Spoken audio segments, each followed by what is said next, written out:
Yo, yo, yo, yo, yo, yo. What's good, y'all? We got Logan season 2 full review, episode 1 through 4. Best Mara show yet. He's a bit gratifying. No spoilers. Okay. But yeah, though, man, we got the full review on episode 1 through 4. That's a lot of episodes, though. You know what I mean? But yeah, though, let's see what the review is. He did an update, but probably just to talk about it. But this is his full review with no spoilers. I don't know how people do it with no spoilers. Cause I'm gonna tell the shit. I'm gonna tell the old shit. I ain't gonna lie. I don't give a fuck. I ain't gonna lie. I'm gonna do the old shit. No care. But yeah, though. Loki season 2.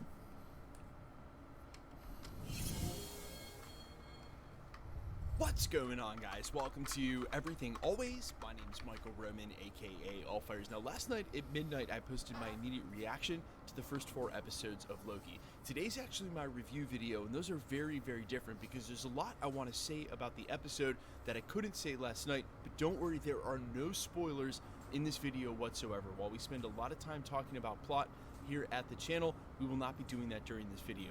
What I am going to do, though, is rank the first 4 episodes of Loki based on 4 criteria: the story, the writing, the acting, and the CGI. I'm going to talk about that in its entirety, what you can expect, and why that makes this series probably the best show that Marvel is going to put out on Disney Plus up until now, and I am super, super hyped to tell you all about it. I'm breaking down a full review for the first 4 episodes of Loki. They said it right there, best show ever. We see. I mean, we already know season 1 was the best, so I mean, ain't no, ain't no clue, like, you know. Season 2, but first, if you could grab the subscribe button. We do daily Marvel content at this channel, and that's all we do. Everything from official Easter egg breakdowns, trailers, and reviews, to the occasional industry insider report, and everything in between. So if that sort of thing's for you, hit the subscribe button, leave a comment down below. That will automatically enter you to win our ongoing PS5 giveaway that's right around the corner for Loki's finale. We're also doing a daily comic book giveaway all the way through October. Again, all you gotta do, be a sub, leave a comment on this video if you want, stick around to the end of the video.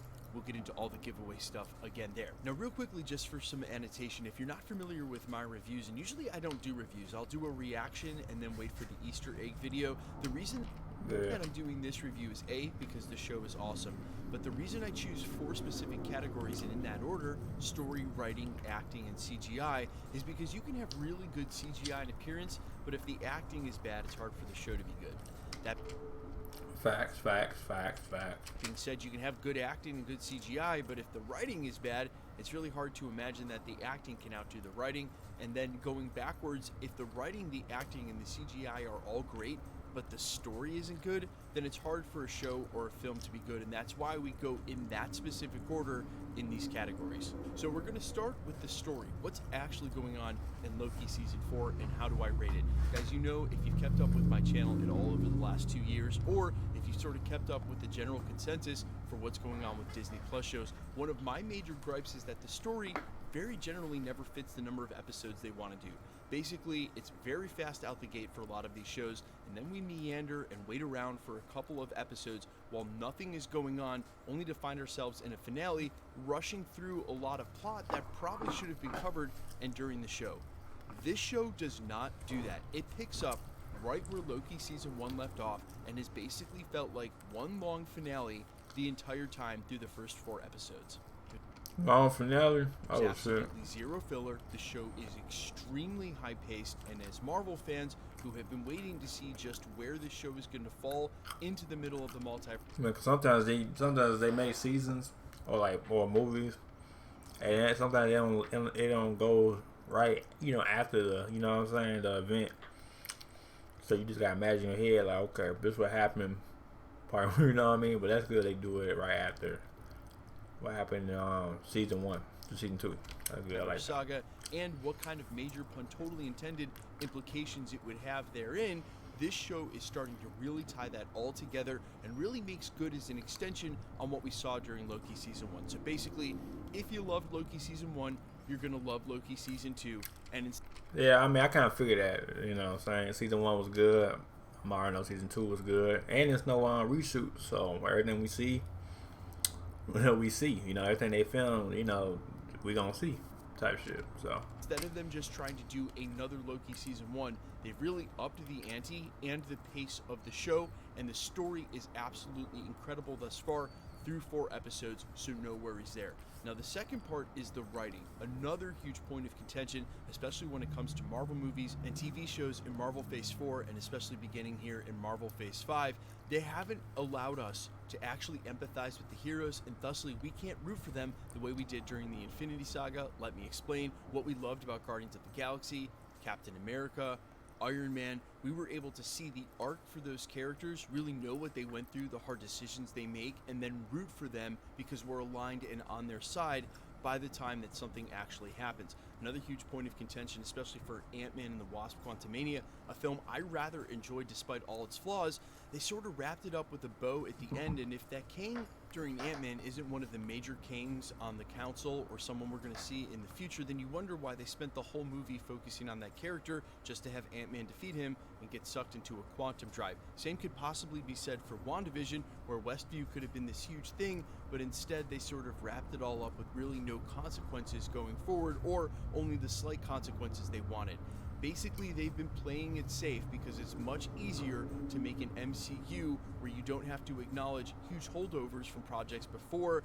And as Marvel fans who are used to the conductivity at the end of the Infinity Saga, we were able to see right through it. This show does not do that, and I assure you, from episode 1, you guys can see that there are major, again, totally intended, implications for everything we're going to see after this project in the MCU, which were the kind of stakes that we are waiting for, and a testament to the writing itself that there's actually a purpose to this show. It's not just giving us more of the character arc for Loki and the other characters, which we'll talk about in just a second because of the acting, but it's actually pushing the arc of the multiverse forward, which is something we have been begging for and for the last 2 years. Now, when it comes to the acting, guys, I'm not even gonna lie here. Jonathan Majors absolutely steals the show. Him is Victor Timely. Again, Jonathan, my boy, Jonathan still the show again. I kind of figure that. Is yet another amazing portrayal of a King variant, and I kind of figure that. I am absolutely blown away at this actor's range. We were told by top brass over at Marvel that they didn't sort of water down the character, and that their original intention for the show is what was shown on screen. I even mentioned it during my reaction yesterday, that it was also reported that Loki season 2 was one of the only seasons, actually maybe the only Marvel project ever, that didn't require any reshoots or because of the strike and shit. So where they film is what we gonna see. If that makes sense, but yeah. Additional for because it's the strike, the actor strike. Well, now the actor strike. The writers got they money wherever they got. I don't know how much, but yeah. Again, a testament to what they were trying to do and what they achieved during the show. And I can assure you guys, Jonathan Majors' portrayal, absolutely amazing of Victor Timely. Really, the entire cast and ensemble comes together to make a very memorable show. And again, because you're in it, and there aren't things that are making you be like, ooh, that's not great, or the writing's not great, or the acting's not great, it doesn't take you out of the show at all, and you're really allowed to be immersed in what you're watching instead of some of the other stuff here recently where you're sort of taken out of it right in the middle. The last thing I'll follow up with is that CGI has been a huge problem for Marvel Studios. It's well documented that they've been doing too many reshoots, and there are too many rushed CGI scenes, which again led to Ant-Man and the Wasp: Quantumania. Optimum Fiber Internet has next level speed. Get 1 gig fiber internet for as low as $65 a month with Optimum Mobile for having some editing gaps because they simply didn't have enough frames to fill in the amount of time they needed. Because there were no reshoots here, the CGI was able to be worked on from the beginning, and you can definitely tell the show looks absolutely amazing. In fact, this is the bar for Marvel CGI. Not one single frame in any of this did I be like, ugh, that doesn't look great. And unfortunately, I've been feeling that way for Marvel projects and for quite some time. Again, I'll blissfully ignore them and enjoy the projects, but this has everything locked up. Yeah, I know them too, though, too. Because, I mean, I'm still going to watch this Marvel. I'm going to watch it. Even though y'all say, oh, CGI, that ain't shit. I'm going to watch it regardless. I don't listen to that shit. I'm going to watch it and enjoy it.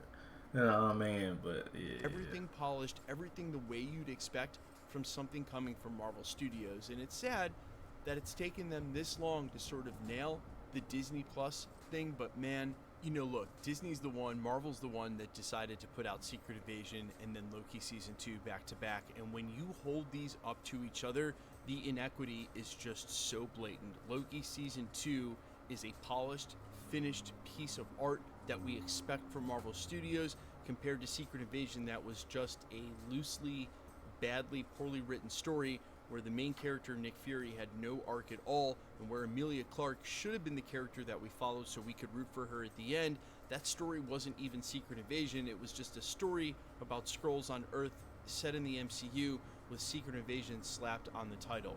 Loki Season 2, again, in my opinion, after we've sort of watched through it, and as long as they don't fumble the bag in the last 2 episodes, is going to go down in history as the best Marvel project or show on Disney Plus, maybe right up there with Werewolf by Night, and I'm so hyped for you guys to see it. Let me know all your thoughts down below in the comments. Of course, the watch parties will start up back on Thursday. It'll be 8 p.m. The shows go live at 9 p.m. Alright, but anyway, man, like it up, sub, hit the bell if you're new. And yeah, that was his full review on episode 1 to 4. And yeah, alright, let me know what y'all think. Alright, peace.